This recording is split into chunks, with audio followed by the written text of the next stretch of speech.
విద్యార్థులు శాంతియుత చర్చలకు రావాలని ఏయూవీసీ రాజశేఖర్ పిలుపునిచ్చారు. తాను ఎందుకు రాజీనామా చేయాలని ప్రశ్నించారు.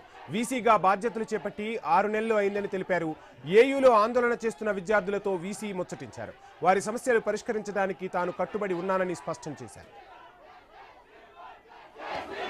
ఇక స్క్రీన్ పై మనం చూస్తున్నాం విశాఖ ఏయూలో విద్యార్థుల ఆందోళన మనం స్క్రీన్ పై చూస్తున్నాం. మొత్తంగా తమకు న్యాయం చేయాలంటూ విద్యార్థులు ఆందోళన చేస్తున్న దృశ్యాలైతే కనిపిస్తున్నాయి. తాను వీసీగా బాధ్యతలు చేపట్టి 6 నెలలే అయింది.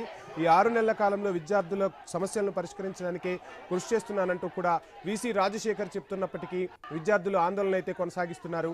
సో మొత్తంగా పరిస్థితులను చక్కబెట్టేందుకు పోలీసులు కూడా రంగప్రవేశం చేసినట్టు తెలుస్తోంది.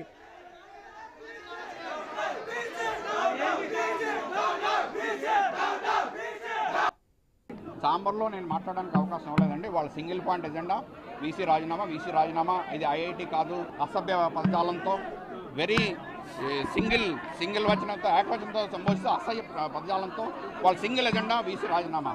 వీసీ రాజీనామా దీనికి పరిష్కారం కాదండి. నేను ఆల్వేస్ వెల్కమ్ అండి. స్టూడెంట్స్ శాంతియుతంగా వస్తే మాట్లాడడానికి నేను రోజు 4 నుంచి 5 అపాయింట్మెంట్ లేకుండా ఎవరన్నా రావచ్చు. మీరు కావాలంటే నా రికార్డు చెక్ చేసుకోవచ్చు. నేనేం రాజీనామా చేయను. నేను ఎందుకు చేయాలండి? 6 సంవత్సరాల నుంచి ఇక్కడ ఏమిటి అంటే మీరు అర్థం చేసుకోవాలి. ఇప్పుడు వచ్చి నేను 6 నెలల్లో నేను ఏమైనా యూనివర్సిటీని దగ్గర చేసినా ఎందుకు నేను రాజీనామా చేయాలి? కలెక్టర్ గారు అపాయింట్ చేశారు. దయచేసి మీరు ఇలాంటి క్వశ్చన్లు అడగొద్దు నన్ను.